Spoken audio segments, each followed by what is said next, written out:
على المقلة وتحضر في نص ساعة وبأقوى بان تنجم تجربها في حياتك. إذا حايرش مش طيب فطور ولا عشاء ديما حنوني تلقى لك الحل.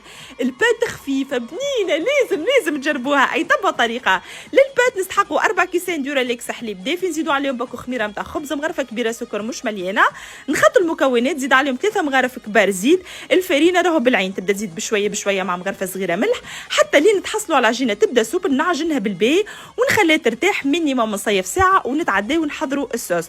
دونك خدي شوية زيت زيتونة مع 4 كعبات طماطم فريشكين، 3 سنات ثوم رحيتهم باش ما تجيناش قرصة، باش نستعملوا تومات كونسونطري الزمنية راهي ما فيهاش قروسية يا جماعة لازم تجربوها. طايرة مش نورمال. دونك عملت مغرفة ونص، زدتهم تابل كروية، فلفل اكحل، شوية كليلو زعتر وفلفل احمر، وهكا تكون عندكم ابن صوص تنجموا تجربوها.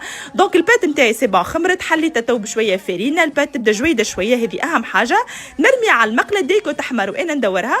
دونك عملت الصوص، زدت الموتزاريلا، التن، الزيتون، الحبق والكعيبة الاخرى عملتها بالبيبروني.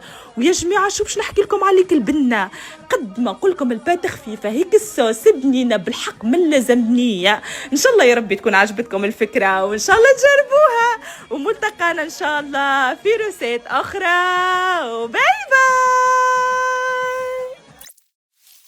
طماطم الزمنية بنة تونسية.